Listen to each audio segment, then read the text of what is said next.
안녕하세요. 유상민 목사입니다. 오늘은 대입 수학능력고사가 있는 날이었습니다. 오늘 시험은 대학에 가기 위해서 거쳐야 하는 관문이고, 짧게는 1년, 길게는 10년 이상 학생들이 준비해 왔을 시험입니다.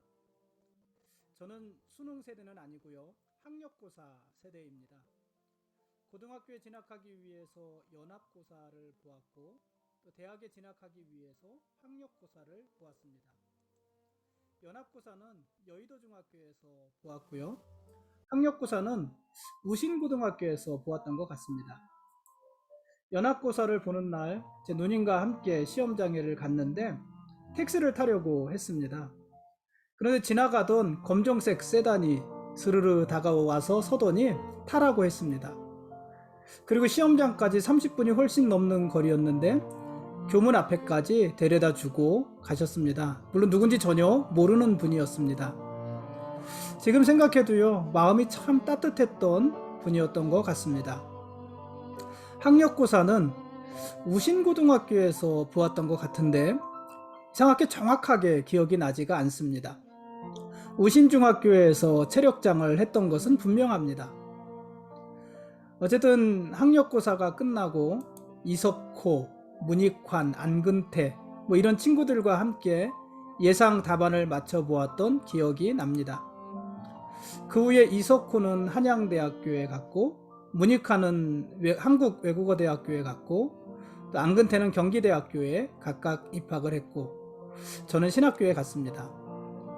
이 친구들은 고등학교 3학년 1년 동안 내내 같이 점심과 저녁을 먹던 친구들인데, 오랫동안 보지 못하다가 나이 40이 넘어서 다시 만났습니다. 그 후에 문익환은 남미에서 사업을 아주 잘 하고 있습니다. 아무튼 그게 벌써 40여 년 전 일입니다. 그런데 아직도 우리 아이들은 대학에 가기 위해서 시험을 보고 있습니다. 그 시험을 위해서 공부에 전념하고 그 시험 때문에 울고 웃습니다. 그 모습이 측은하기도 하고 대견하기도 하고 안타깝기도 하고 아쉽기도 하고 그렇습니다. 오늘 수학능력고사 시험을 보았을 수험생이 50만 9,821명이었다고 합니다. 그 중에 결시생들도 많이 있었겠지만은 아무튼 50여만 명이 오늘 시험을 본 것입니다. 50만 명의 수험생과 그 가족들을 더하면은 오늘 한 200만 명 이상이 시험과 관계된, 아주 밀접하게 관계된 하루를 보냈을 것입니다. 그들 모두를 축복하고 싶습니다. 한 해 수고 많이 했다고 격려하고 싶습니다. 그리고 하나님께서 모두의 앞길을 열어주시기를 위해 기도해주고 싶습니다. 오늘 말씀 보시겠습니다. 오늘 읽을 말씀은 데살로니가전서 1장부터 5장까지 말씀입니다. 데살로니가 전서와 데살로니가 후서는 사도 바울이 2차 선교 여행을 하던 중 고린도에서 데살로니가에 있는 교회와 교인들에게 보낸 서신입니다. 서신 편지입니다. 그러니까 사도 바울이 데살로니가에 있는 교인들에게 보낸 편지, 이게 데살로니가 전서와 데살로니가 후서인 것입니다. 데살로니가 전서와 후서는요, 보통 바울의 첫 번째 서신으로 여겨지고 있습니다. 바울이 제일 처음 쓴 성경이라는 이야기입니다. 신약 성경 전체를 놓고 보더라도요, 이 데살로니가 전서는 야고보서 다음으로 빨리 기록된 성경으로 보통 받아들여집니다. 물론 이론이 없는 것은 아닙니다. 특히 갈라디아서가 데살로니가서보다 먼저 기록되었다는 주장도 있습니다만은, 그러나 보편적이지는 않습니다. 아무튼 이 데살로니가서는 사도 바울의 초기 서신인 것은 분명합니다. 사도 바울의 초기 서신이고, 그래서 우리는 데살로니가 전서와 데살로니가 후서를 통해서 젊은 시절의 바울의 신앙과 체험, 또 그의 신학 사상, 선교 활동 이런 것 등을 엿볼 수가 있습니다. 데살로니가서는 사도행전과 내용이 정확히 일치하는 것이 많습니다. 사실 데살로니가서만 그런 것이 아니라 바울의 서신들이 다 그렇습니다. 왜냐하면 사도행전의 후반부 내용이 바로 바울의 사역에 대한 이야기고, 또 신약의 서신서들은 대부분 바울이 그 사역 중에 쓴 편지들이잖아요. 그러니 내용이 일치할 수밖에 없겠죠. 그래서 이 데살로니가서, 오늘 읽는 이 데살로니가 전서도 사도행전의 내용과 아주 정확히 일치하는 것들이 많습니다. 데살로니가 전서 2장 2절은 바울 일행이 빌립보 지방에서 고난받은 일에 대해서 이야기를 하는데, 이는 사도행전 16장 22절, 23절 내용과 같습니다.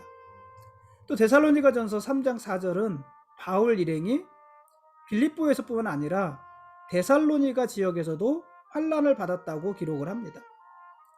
그들이 데살로니가 지방에서 받은 환난, 그 내용에 대해서 구체적으로 어떤 환난을 받았는지에 대해서는 사도행전 17장 1절에서 9절까지에 또 자세히 기록이 되어져 있습니다.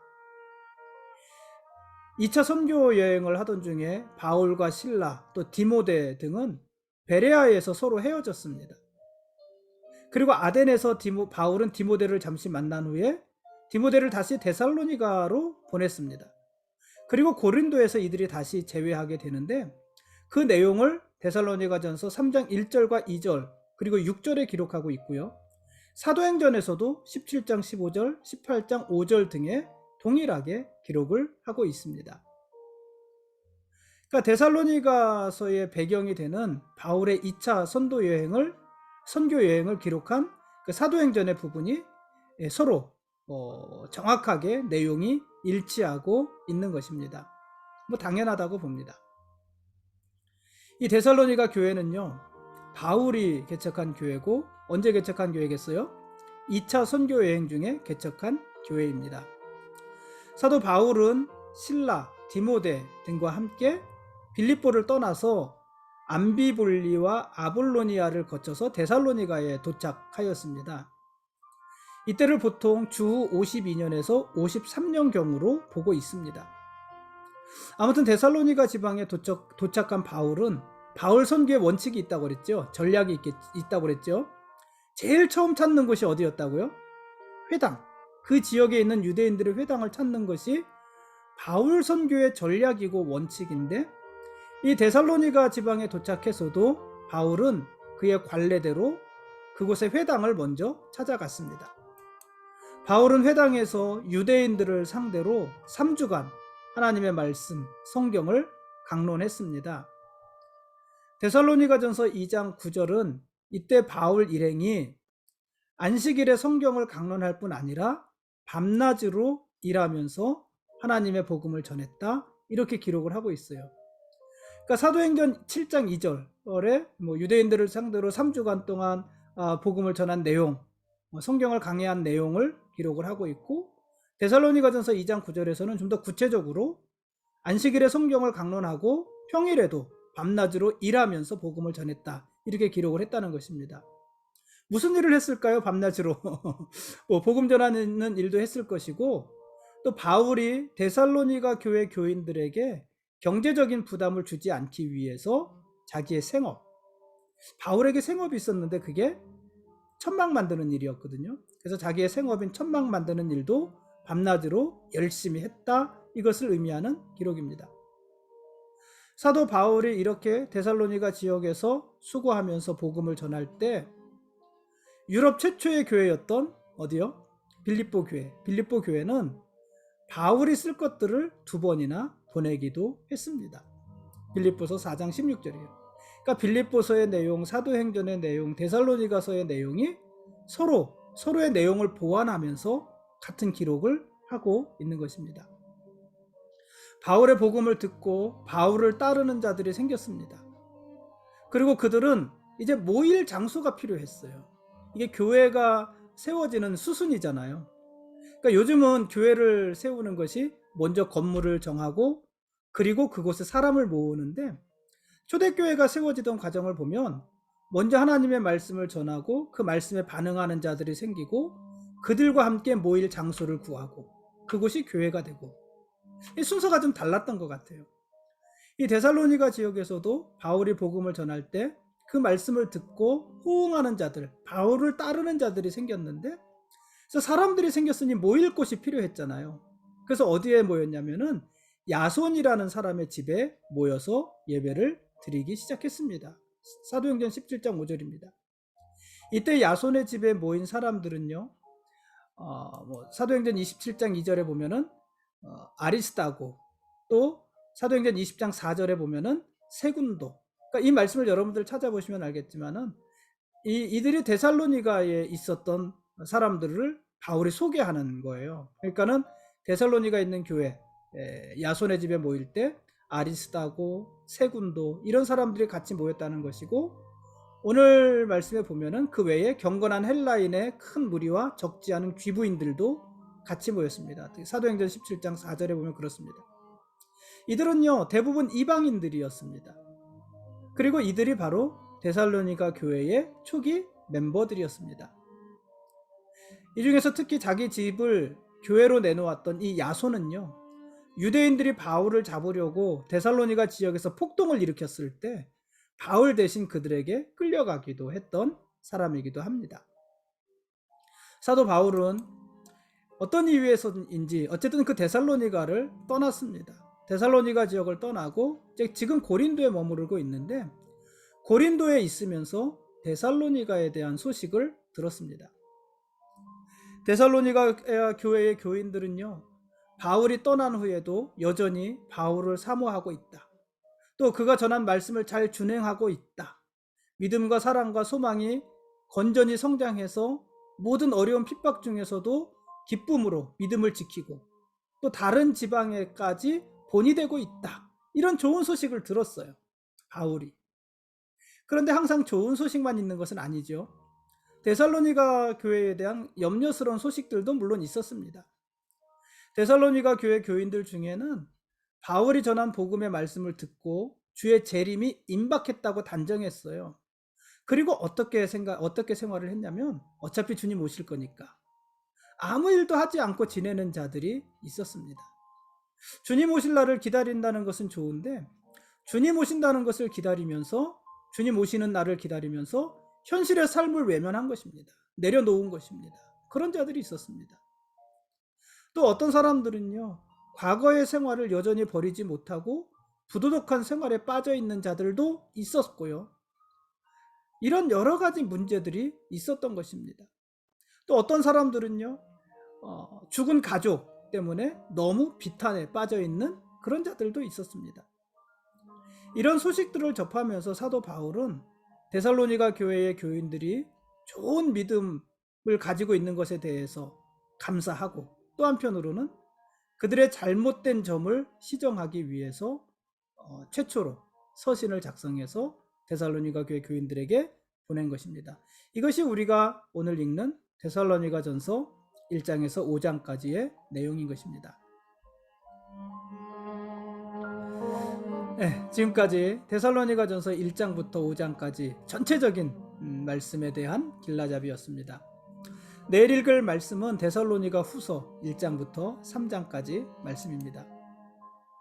바울이 데살로니가 전서를 기록한 목적이 여러 가지가 있는데, 그 목적 중에 하나는 뭐였냐면은 성도들을 격려하기 위해서였습니다. 그러니까 바울은 지금 고린도에 있지만은 데살로니가 지역에 있는 교회 성도들을 격려하기 위해서 이 데살로니가서를 기록을 했습니다. 그것이 목적 중 하나입니다. 데살로니가 지역의 불신자들은요, 데살로니가 교회 성도들에게 예전의 삶으로 돌아올 것을 끊임없이 압박했습니다. 다시 돌아오라는 거예요. 유대인의 삶, 유대교로 다시 돌아오라는 것입니다. 율법으로 다시 돌아오라는 것입니다. 그러한 삶을 계속해서 압박했습니다. 데살로니가 교회만 그런 것은 아니고 그 당시 대부분의 교회들은 그랬을 것입니다. 그래서 그 당시 대부분의 교회와 성도들이 그랬던 것처럼 이 데살로니가 교회의 성도들도 교회에 대해서 적대적인 당시 사회 속에서 살면서 당연히 경제적으로도 손해를 보고 개인의 명예도 굉장히 실추되어진 가운데 있었습니다. 그러니까 이런 상황이 되면은 내가 과연 예수를 믿는 것이 잘하는 것인가? 내가 교회에 나오는 것이 잘하는 것인가? 이런 회의에 빠질 때가 있잖아요. 우리도 그렇잖아요. 데살로니가 교회 교인들이 그런 상황이었고 사도 바울은 그들을 격려하기 위한 목적으로 이 데살로니가서를 기록했다 하는 것입니다. 어쨌든 그렇게 어려운 상황들은 데살로니가 교회 교인들에게는 큰 갈등을 일으켰을 것이고 거기에 대해서 사도 바울은 하나님을 믿는 자들은 이 땅에서 명예를 이룰 수 있지만 그러나 하늘에서 더 큰 명예를 얻게 될 것이다 하는 것을 상기시켜 주었습니다. 주님이 강림하실 때 바울의 가장 큰 영광과 기쁨과 자랑은 바로 여러분들 데살로니가 교회 성도들이다 이렇게 바울이 고백하기도 했습니다. 데살로니가 교회 교인들 입장에서는요 이거보다 더 위로가 되고 힘이 되는 말이 없었을 것 같아요. 주님이 다시 오실 때 사도 바울이 말하기를 주님이 다시 오실 때 나의 가장 큰 영광, 나의 가장 큰 기쁨, 나의 가장 큰 자랑은 바로 여러분들입니다. 데살로니가 교회 성도들 여러분들입니다. 이렇게 격려한 것입니다. 성도들이 세상의 기준을 거부하고 하나님을 기쁘게 하는 삶을 살 때에는요 조롱과 핍박이 있지요. 그러나 조롱과 핍박만 있는 것은 아닙니다. 성도들은 세상으로부터 조롱을 당하고 핍박을 받을 수 있지만 그러나 같은 동료들, 같은 성도들을 통해서는 인정과 위로와 격려를 받을 수도 있습니다. 또 그래야만 합니다. 그래서 사도 바울은요 데살로니가 교회 성도들을 향해서 뭐라고 말을 하냐면은 너희는 피차 권면하고 서로 덕을 세우라고 그랬어요. 피차 서로 권면해주고 서로 덕을 세우라. 또 너희는 서로 피차 사랑하고 피차 위로하라 이렇게도 말을 했어요. 세상에서는 너희가 환난을 당하고 있지만 너희들끼리 교우들 간에는 싸우지 말고 서로 비난하지 말고 서로 조롱하지 말고 서로 사랑하고 서로 위로하고 서로 권면하고 서로가 덕을 세워라 이렇게 말을 했어요. 그러니까 성도들은 예수를 믿으면서 세상의 비난과 조롱을 받고 핍박을 받기만 하는 것이 아니라 성도들 간에 이렇게 서로 위로를 받고 위안을 받고 그렇게 사랑을 받으면서 그렇게 지낼 수도 있는 것입니다. 여러분, 성도가 무엇입니까? 누가 성도입니까? 성도는요 세상과 다른 가치관을 가지고 세상에 사는 사람들입니다. 그렇지 않습니까? 성도는 어디에 사냐면 하늘나라에 살지 않아요. 믿음은 하늘에 있지만 삶은 아직 땅에 있잖아요. 세상에 있잖아요. 땅에 살고 있어요. 근데 땅에는 땅의 법칙이 있잖아요. 땅의 법이 있잖아요. 근데 성도는 땅에 살면서 땅의 법칙, 세상에 살면서 세상의 법칙대로 살지 않는 사람이에요. 세상에 살지만 하나님 나라의 법을 가지고 사는 사람들이 성도들입니다. 그게 성도들입니다. 그러니 성도들에게는 당연히 뭐가 있겠습니까? 세상에서 주는 고난이 있을 수밖에 없는 것입니다. 성도들은요 세상에서 사는 것이 불편할 수밖에 없습니다. 왜냐하면 서로 다른 가치관을 가지고 서로 다른 법의 적용을 받으며 살기 때문에 그렇습니다. 세상에서 너무 편안하고 안락하게 사는 성도가 있다면요 여러분 잘못 사는 거예요. 불편함이 있을 수밖에 없는 것입니다. 그리고 성도들은 세상에서 소외될 수 있습니다. 왜냐하면 세상 사람들과 다르기 때문입니다. 여러분, 그러니 어떻게 해야 될까요? 성도들은 세상에 살지만 세상과 다른 법을 가지고 살고 그래서 세상에서 고난받을 수 있고 세상에서의 삶이 불편할 수 있고 세상에서 소외될 수 있고 그러니 어떻게 할까요? 성도들이 서로 위로하고 격려해야 합니다. 그래야 우리가 살 수 있는 것입니다. 성도들이 서로 권면하며 덕을 세워야 합니다. 그리고 피차 사랑해야 됩니다. 그래야 성도들이 세상에서 살 수 있는 것입니다. 우리가 서로 그렇게 살 때 피차간에 사랑하고 위로하고 격려하고 권면하고 덕을 세우고 그렇게 살 때 우리는 세상의 고난을 이길 수 있습니다. 세상에서 사는 불편함도 견딜 수 있습니다. 그리고 주님 오실 때까지 우리 믿음을 지킬 수 있습니다. 그러므로 여러분, 성도들은요, 서로 격려하십시오. 서로 위로하십시오. 서로 사랑하십시오. 주께서 우리를 도우실 것입니다. 오늘은 여기까지 하겠습니다. 저는 이 데살로니가 전서를 읽을 때마다 생각나는 분이 있습니다. 돌아가신 권사님이신데요. 이분은 늘 데살로니가 전서 5장 16절, 17절, 18절 말씀을 암송하셨습니다. 항상 기뻐하라, 쉬지 말고 기도하라, 범사에 감사하라. 이것이 그리스도 예수 안에서 너희를 향하신 하나님의 뜻이니라. 이 권사님이 아주 떠듬 이 말씀을 암송하던 모습이 오늘 보이는 것 같고, 또 그 목소리, 이 말씀을 암송하시던 그 목소리가 들리는 것 같습니다. 그리고 오늘 하나님께서 이 말씀을 저에게 다시 주시는 것 같습니다. 항상 기뻐하라, 쉬지 말고 기도하라, 범사에 감사하라. 이것이 그리스도 예수 안에서 너희를 향하신 하나님의 뜻이니라. 오늘 저에게 주시는 말씀 같습니다. 예수님이 우리의 왕이십니다. 그리고 우리는 그분의 거룩한 백성들입니다. 고맙습니다.